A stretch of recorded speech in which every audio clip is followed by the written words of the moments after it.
औज़ुबिल्लाहि मिनश्शैतानिर्रजीम बिस्मिल्लाहिर्रहमानिर्रहीम। मुअज़्ज़ज़ नाज़रीन अस्सलामु अलैकुम व रहमतुल्लाहि व बरकातुहू। आज एक दफ़ा फिर हम हाफ़िज़ कुरान के फ़ज़ाइल आपके सामने बयान करने की कोशिश करेंगे कि हाफ़िज़ कुरान को अल्लाह तबारक व तआला ने बड़ी बुलंदियों और रिफ़अतों से नवाजा है। दुनिया में उसके लिए मकाम है कि हदीस शरीफ के मफ़ाहिम हमें ये बताते हैं कि इमामत जब भी आ जाए, कोई बंदा नमाज पढ़ाने के लिए ज़्यादा बंदे जमा हों तो अफजल वही है जो तुम में सबसे ज़्यादा कुरान जानता हो, जो कुरान का आलिम हो, जिसको कुरान जितना ज़्यादा ज़बानी याद हो, जो जितनी खुशहालानी के साथ कुरान पढ़ सकता हो, तो वही बंदा इमामत का हकदार होता है। तो आप देखें दुनिया में कितनी बुलंदी वाली चीज़ अल्लाह तबारक व तआला ने उसको अता फरमाई कि कितने भी दुनिया के आला मर्तबों वाले लोग मौजूद हों, लेकिन जब इमामत करवाएगा, उनकी लीडरशिप की बात आएगी, अल्लाह की बारगाह में वसीला देंगे जिस बंदे को, जिस बंदे के पीछे खड़े होकर नमाज पढ़ेंगे, तो वो आदमी हाफिज कुरान ज़्यादा फजीलत वाला करार दिया गया कि जिसको जितना कुरान ज़्यादा याद होगा वो उनके पीछे खड़ा होना लोग अपना फ़ख्र समझें और अपने लिए आज़ाद समझें। हमारी इस्लामी शरीयत हमें ये बताती है कि जिसको जितना कुरान याद हो इतना ही ज़्यादा वो अमामत का हकदार होता है।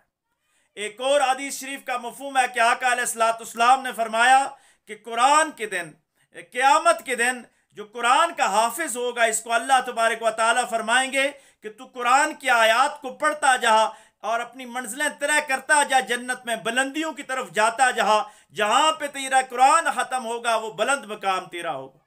यानी कितना आला और अरफा मकाम अल्लाह तबारक व तआला इस हाफिज कुरान को अता फरमाएंगे। और फिर हदीस इस तरफ भी इशारा करती है कि अगर किसी वक्त एक ही कब्र में एक से ज्यादा आदमियों को दफनाना पड़ जाए तो जो हाफिज कुरान है सबसे पहले उसका मुंह किबले की तरफ रुख करके उसको दफनाया जाए, उसके पीछे बाकी लोगों को दफनाया जाए। यानी हाफिज कुरान का जो रुख है वो काबे की तरफ होना चाहिए। ये कितनी शहादत की बात है।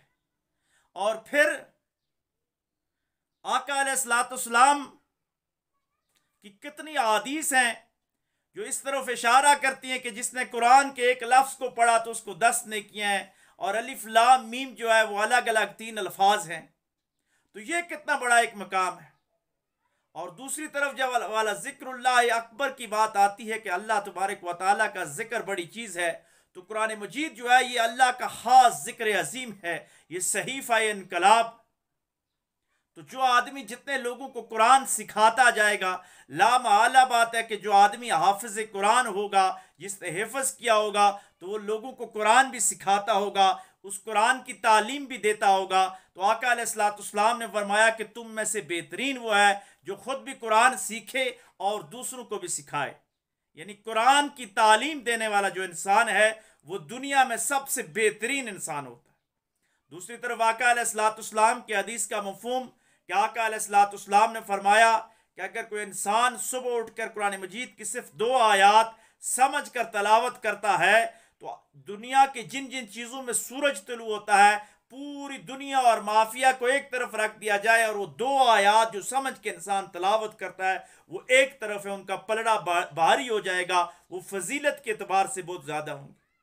तो जो हाफिज कुरान होगा उसके लिए कितना आसान होगा, वो कुरान के साथ अपना एक रिश्ता कायम कर लेगा। तो हम कुरान को जितना हिफ्ज़ करने की कोशिश करेंगे और अपने बच्चों को इस तरफ लगाने की कोशिश करेंगे तो ये यकीनन हमारे लिए एक बड़ी सआदत की और बड़ी फजीलत की बात होगी।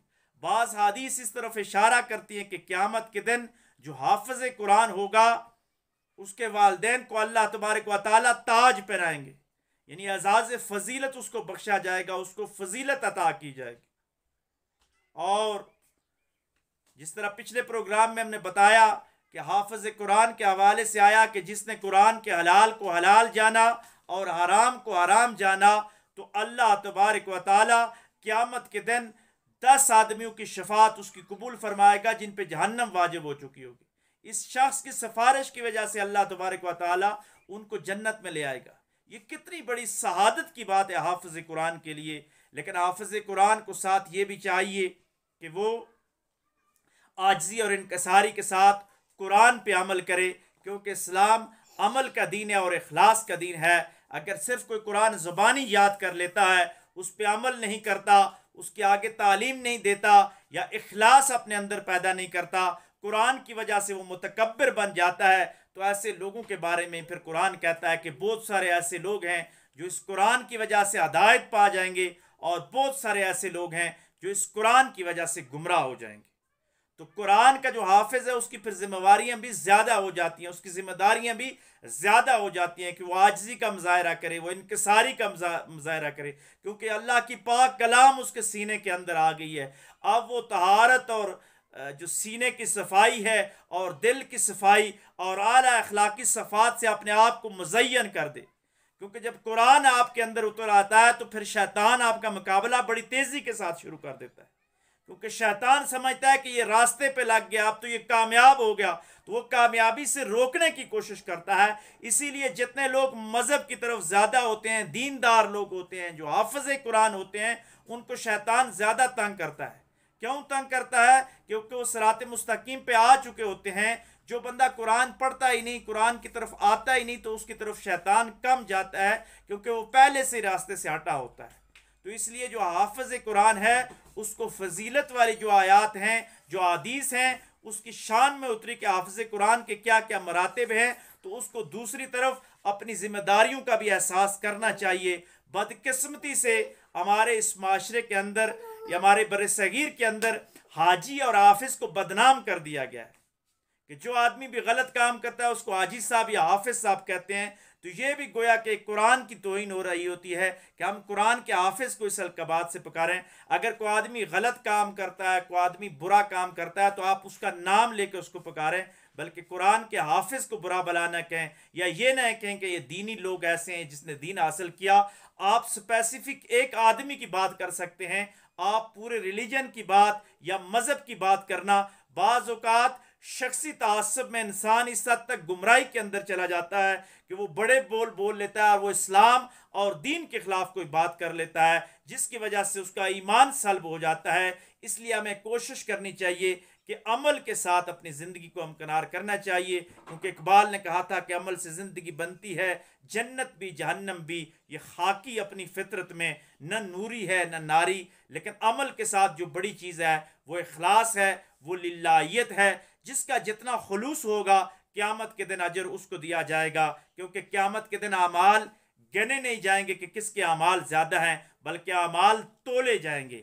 जिसके तोल में बारी होंगे तो कुछ लोगों की नेकियां कम होंगी, लेकिन इतने खुलूस वाली होंगी, इतनी इखलास वाली होंगी कि वो भारी निकल जाएंगी, और कुछ लोगों की नेकियों के अंबार होंगे, गिनने में वो ज़्यादा होंगी, लेकिन वज़न में वो रूई के गालों के बराबर होंगी, क्योंकि उनके अंदर खुलूस नहीं होगा, हुस्न नीयत नहीं होगी, लिल्लाहियत नहीं होगी। तो हाफिज़ कुरान को भी इखलास के साथ, हुस्न नीयत के साथ हिफ्ज़ करना चाहिए।